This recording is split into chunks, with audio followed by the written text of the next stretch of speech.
Witches. So today's video is going to be something super fun. I am also shocked I haven't talked about this yet this year, but I wanted to talk about ritual design. So we've spent a lot of this year talking about correspondences, deities, like principles of magic, green magic, but I don't think I've actually talked about how to design your own spell. Now, like when I first started practicing, like 1,000 years ago, I started with Wicca, and Wicca really provided I don't want to say a like guideline, but kind of an outline of like how a ritual starts, in that you cast circle, you do certain prayers, you have certain candles, and you have an altar that is set up in a specific way.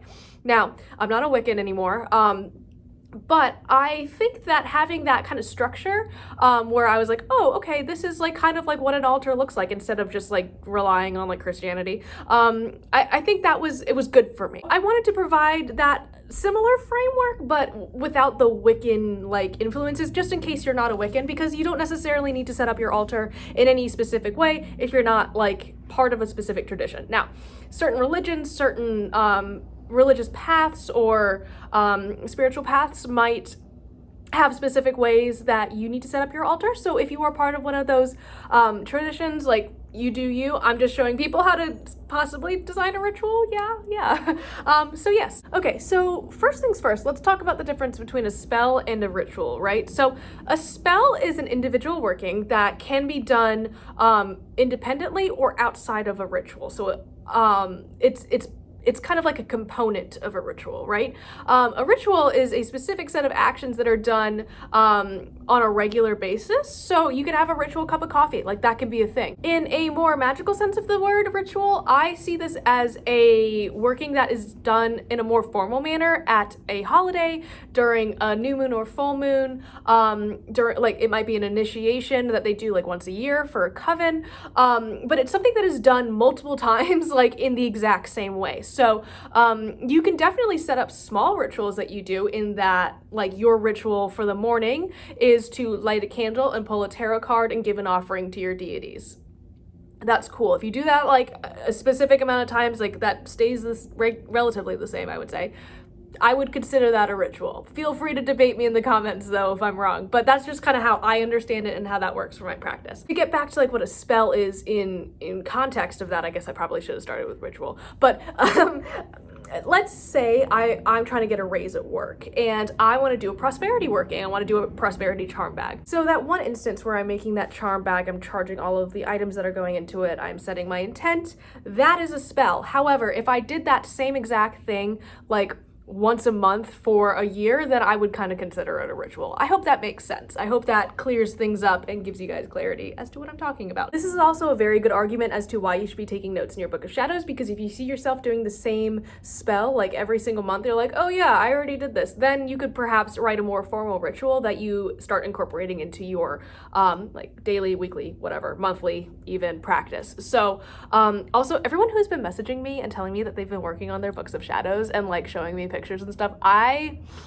love it. Like, I'm so proud of all of you guys. Like, all of them are just, when people are like, this is my first Book of Shadows and stuff, I'm like, oh, I remember the excitement. That was such a good day for me, and I'm so glad you guys are like experiencing that, and I'm just super proud of you. So if you haven't gotten a Book of Shadows yet, this is your sign. Do it. It's so good to write things down, so that way you remember everything in like good detail and you can learn from your past workings. Let's say for the purpose of this video that you are working on, like, your intent for this month is to open yourself up to the universe and are doing some sort of divination during the full moon. So you've kind of already realized like this is what you want to do. You want to start working on your like psychic intuitive senses, and just kind of want some help kickstarting that, right? I think that like a good thing that goes hand in hand with that is connecting with your divinatory tools. So if this is something that you're working on, your divinatory tools, I'm going to be talking about that a lot next month, so just hang on. But for today, this like spell or ritual will might help you out. So stay tuned. So this is a ritual that I designed with the idea that it is performed on a monthly basis to charge and reconnect you with your tarot decks or pendulums or what have you. Anything that you might use, your runes, anything like that. So the first thing I like to do is really like solidify my intent. I just told you what it was. And also, I personally really like including all of the elements in my spellcraft. So I'm talking like earth, wind, fire, and water, and spirit. So yes. So with that in mind, I think about my intent and then start like use that as a jumping off point to think about how I want to incorporate each element into my craft. So for this one, I'm going to be using some crystals and herbs for the earth element. I'm going to use a candle for the element of fire, which I know is a shocker, really threw you guys for a curveball on that one. I'm going to be using some specific incense that is like lavender and sage for the air magic. I think that is a great scent all around. Finally, I'm going to be charging some water during the full moon to use to brew a tea. So again, this is something that I would regularly do, or I would intend to do during the full moon, but if you want to do this at any time, like maybe if you get a new deck, that is a-okay. You just won't be using moon water, so that's kind of something that you might want to like take into consideration. But yeah, brewing tea is just like a really great way to bring like water magic into your craft. Now that I have an idea of how I want to incorporate each element through incense, through a candle, through tea, etc., I have to decide on what herbs I want to use. For this working specifically, I have created a blend of lavender, sage, and mugwort that I'm going to be using to anoint my purple candle, purple being a color that is associated with mental clarity, the third eye, I suppose, if that is something that you work with. So before I get too ahead of myself, another herbal component to this spell is this tea that I'm going to be drinking. Now, this is really personal to my craft because I work with a Morrigan. So this is named after one of her aspects, and it does contain mugwort. So you don't have to use this exact one, but I do recommend you use a tea with mugwort in it, or perhaps mullein. Both of those herbs have very strong associations with walking the hedge, with astral projection, with meditation, psychic power, stuff like that. So if you can find something like that, I definitely recommend it. The next thing I wanted to pick out were my crystals. So I have decided to work with amethyst, and these are really cool. They're actually ones that I stole from my mom when I moved out of her house because she's a geologist, and she had like these really cool crystal specimens, and I was like, I like those ones. So yes, this one actually I accidentally left out in the sun a little bit and it did fade, but this is like really beautiful. So sorry, Mom. Then I also have this one that a friend gave me for my birthday. I'm also going to be using some clear quartz and selenite. So these. And yep, that's it for my crystals. So I picked all of this out due to their colors. Selenite is very good for cleansing, and clear quartz is good for like amplifying the energy of the working that you're doing. And then I wanted to have like a nice big chunk of amethyst for a centerpiece to the altar because aesthetics. And then I wanted to have specifically 2 pieces of amethyst for myself because I'm going to be charging 2 decks.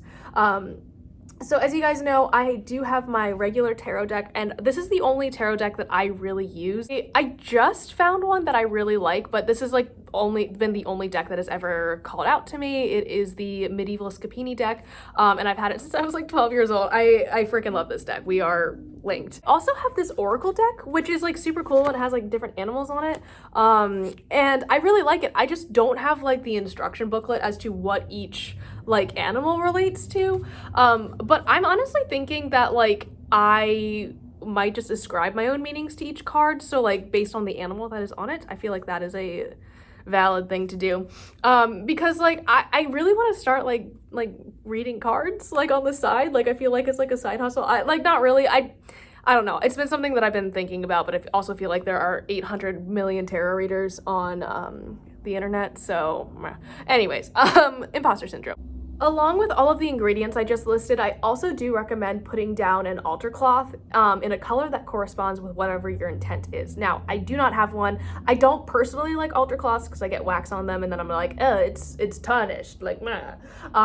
So I would just prefer to like wipe down my my altar surface. But if you do use altar cloths, like just picking one that is in a specific color that correlates with your working. I actually like, I don't know, I'm really on the fence about altar cloths sometimes because like I see beautiful ones and then I'm like, I could just make that. Like I went to fashion school, like how hard could it be? It's a piece of cloth. And then I'm like, I could screen print it.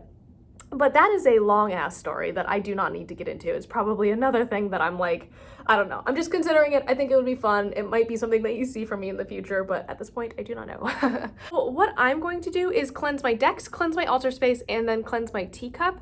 I'll have my decks charging under the crystals in kind of like a grid shape with the other ones. And as my candle burns, I'm going to, and I'm gonna anoint and light the candle. Sorry, forgot about that.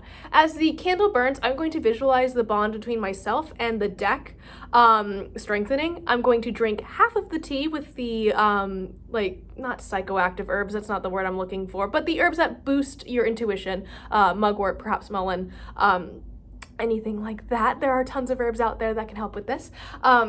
And then I'm going to reserve the rest of my tea and give it as an offering to the universe in thanks. So I'm gonna go get all of my stuff together. I'm gonna go set up my altar and I will show you what that looks like. Bye guys. Okay guys, so here is the final altar. And my cup and everything is cleansed and charging. So then all I have to do is light the candle and fill that with water.